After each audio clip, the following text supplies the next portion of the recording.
नमस्कार. प्रुडंट मिडियाच्या गजाली कार्यावळीन तुमकां सगळ्यांक येवकार. आज आमच्या बरोबर आसा मिलिंद शिंदे, मराठी फिल्म ॲक्टर.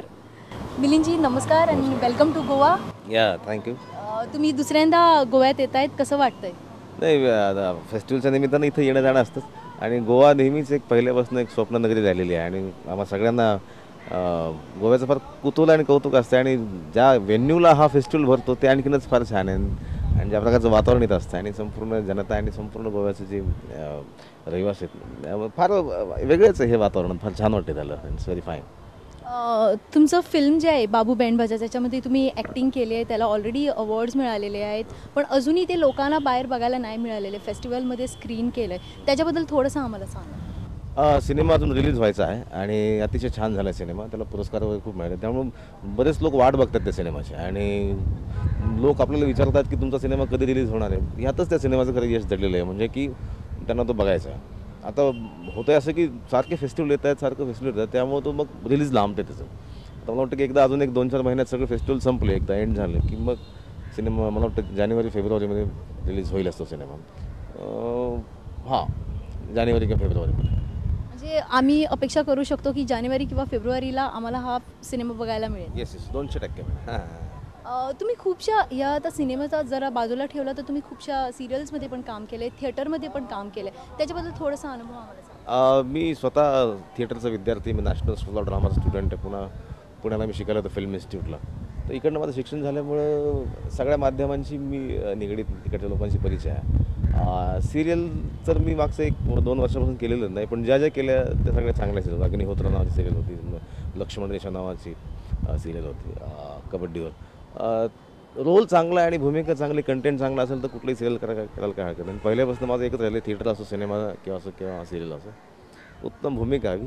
आणि लक असं आहे की की जर केलेला सिनेमा फेस्टिवलला येतो मी. आतापर्यंत बऱ्याच वेळा इकडे आलेलो सिनेमा फेस्टिवलला असतो. मी गोवा मराठी म्हणा किंवा एफी म्हणा, इथं फेस्टिवल आपला सिनेमा असतो. कुठल्याही कलाकारासाठी फार चांगली गोष्ट असते की आपला सिनेमा एफीमध्ये आहे.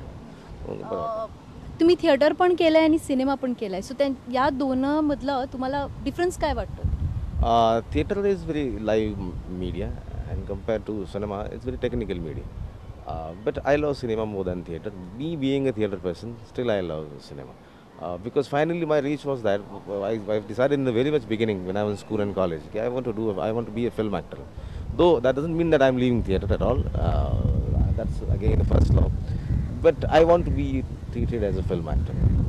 But whatever I've got in an acting manner, ते सगळं मला थिएटरकडूनच मिळालेलं आहे. त्यामुळे मला फिल्मबद्दल फार अफेक्शन आहे.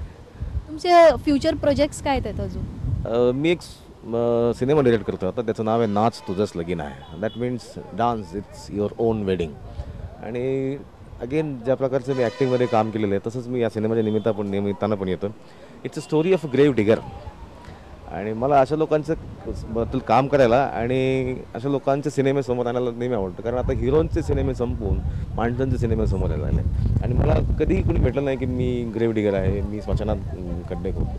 मला वाटलं की आपण तो माणूस कसा जगतो, त्याचे पैसे कसे होतात, व्हॉट इज हिज अर्निंग, त्याला गव्हर्नमेंट देतं का, पगार काय त्या माणसाचा, त्याचं फॅमिली लाईफ काय, how he has been treated by the society, rest of the society life.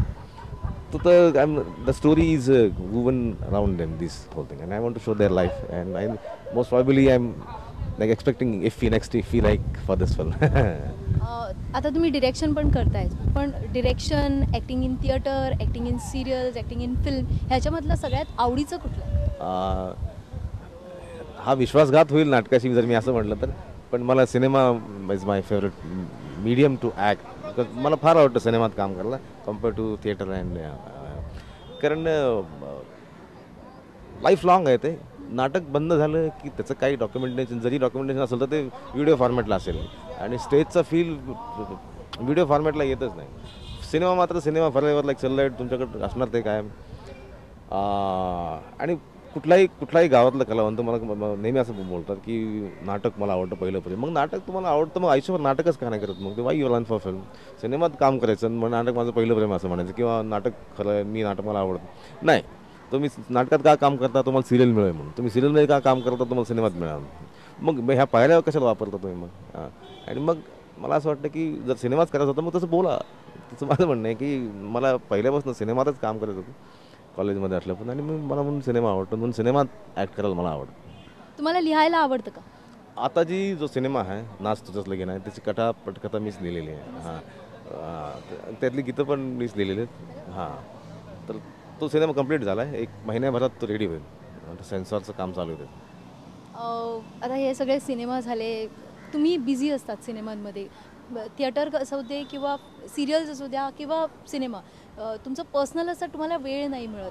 कधी वाटतं का की आता जरा थकलोय, जरा रेस्ट निश्चित असं वाटतं की आता 4-5 दिवस, 1 आठवडा काही नाही पाहिजे आणि फोन बंद, आणि अशा ठिकाणी जावं जिकडं म्हणजे आपल्याला फोन करायची इच्छाच नाही राहिली पाहिजे, रेंजच नसली पाहिजे. तिथे रेंज असली की आपोआप काहीतरी करावं असं वाटतं.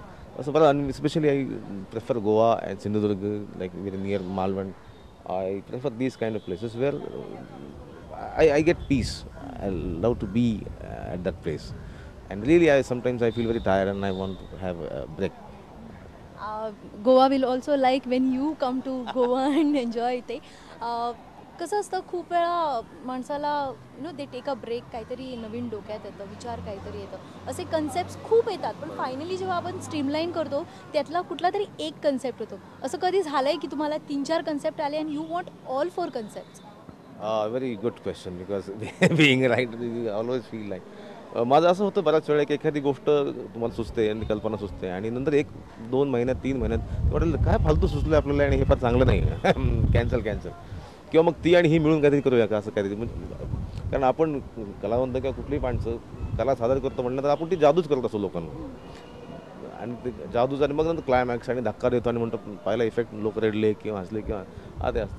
तर हा काय म्हणतात, हे वर्क कायम चालू असतं की सुचलं हे वाईट आहे, गोष्ट हे चांगलं आहे. तर हा जो सिनेमा मी आता केला, तर हा 1-2-3 वर्ष माझ्याकडे होता. मला वाटायचं की हा सिनेमा मला आवडू, म्हणजे अशी वेळ येऊ नये की हे काय फालतू सुचलं आपलं, त्याच्या आत करून टाका सिनेमा, काहीच होणार नाही आपल्याच्याने. पण सुदैवाने असं झालं की ते मला आवडतच गेलं. आणि सेम टाईम जे प्रोड्युसर होते, संजय खामकर नाव, he was very in love with that story. आणि ते म्हणलं की and being a producer, he never asked me like what kind of recovery I am going to get out of it. And in Marathi cinema is more to do with comedy. It's like entertainment like. But that doesn't mean that I'm against it. That's a different part of the story. Investing money on this kind of story and films, it's again a venture. And I feel very proud about him because he has invested this much money for this film.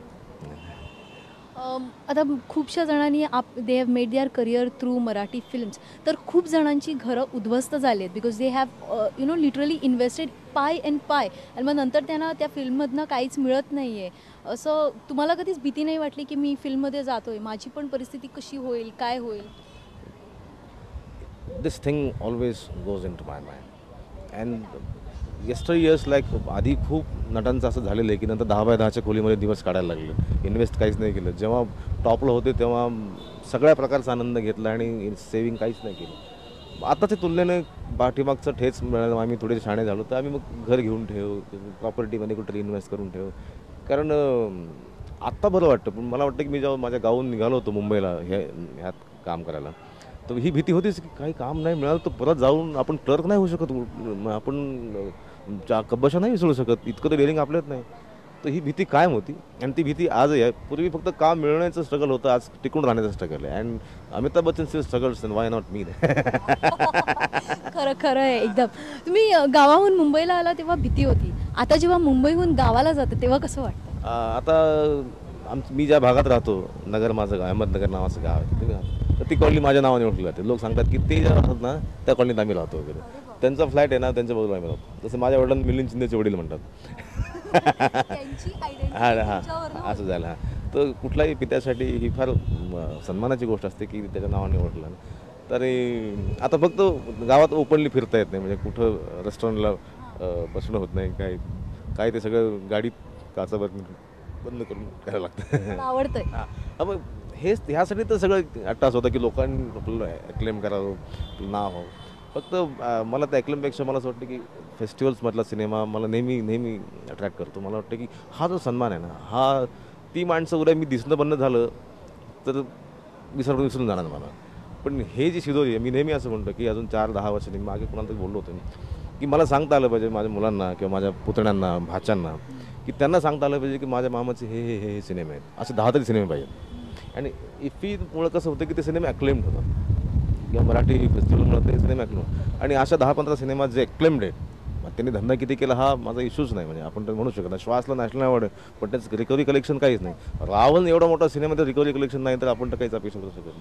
आपल्या पाठीशी शिदोरी म्हणून असे 10-15 सिनेमे आहेत की काय काम केलं, काय काम केलं. क्या नसरत निशान ये म्हणायचे की अब मैं जब भी लोग मुझसे मिलते हैं तो लोग बोलते क्या काम किया था आपने मासूम में, तो बोलते मैंने मासूम में ही काम किया बस. होऊन जातो ते म्हणते ऐसे 10 मैंने बहुत सारी फिल्में की आहे, तो बाकी कोणी नाम नाही लेतं. म्हणजे याचा अर्थ बाकी ठिकाणी मी चुकल्यासारखं आहे. मला असं वाटतं की ते माझे सर होते, मला शिकवायला होते. तर आपण काही लोकांकडून शिकतच असतो. मला वाटतं की आपल्या वाटेल किंवा 10-15 सिनेमे आहेत की ती फिल्म काढली, हां त्यांनी त्यात काम केलं होतं ना, तो असं प्रसिद्धी असावी तुम्ही, असं नाव टिकून राहतं. गोव्यात खूपशे लोक आहेत ज्यांनी थिएटर पण केलं आहे कला अकादमीमधनं, पण त्यांना कुठेतरी एक तो ब्रेक पाहिजे असतो, तो मिळत नाही आहे. सो तुमच्या येणाऱ्या प्रोजेक्ट्समधनं ते अपेक्षा करू शकतात का की त्यांना ब्रेक मिळेल? अगदी 200% बिकॉज चांगलं आर्टिस्ट खूप आहेत, पण चांगले आर्टिस्ट फार कमी आहेत. म्हणजे कधी कधी माझे मित्र आहेत, गजेंद्र आहेत, फिल्म मेकर आहेत. तर कधी कधी आम्ही कास्टिंगला बसतो, मी ते म्हणतात की ह्या रोलसाठी कोण वाटतं, त्या रोलसाठी कोण, 2-3 माणसानंतर संपून जातं. पण याचा अर्थ आर्टिस्ट संपलेत का? आर्टिस्ट खूप आहेत, चांगले आर्टिस्ट नाही आहेत. आणि मला वाटतं गोवा कला अकादमी किंवा नॅशनल स्कूल ऑफ ड्रामा किंवा कुठलंही थिएटर इन्स्टिट्यूट जिथं आपण थिएटर किंवा ॲक्टिंग शिकतो, तिथं शिकत असताना आपण शिकायला हवं. You should allow yourself to go with the process. When you are in first year, behave like a first year. Don't think that I'm passed out. Don't think that I'm in second year. Because sometimes it happens like you read book earlier and the book is syllabus of first year. So you should allow yourself to listen to the teacher. That doesn't mean that she is silly and the teacher is silly. Let us allow yourself to get with the process. Then only you can learn. तर शिकत असताना शिकावं. तिथं don't treat yourself as an established actor. कारण मग तिथं शिकणं बंद झालं ना की नंतर पासवर्ड झालं सगळं, तर काही शिकलो नाही आपण तर. कारण कुठलाही कला अकादमी कशामध्ये ॲडमिशन घेतलं म्हणजे ॲक्टर होत नाही, ते जाऊन शिकल्यावरच ॲक्टर होतो माणूस. And actual struggle starts afterwards. कुठल्या इन्स्टिट्यूटमधनं पास झाल्यावरच, म्हणजे जर्नलिझम म्हणू नका, कुठले डॉक्टर म्हणू, MBBS करा.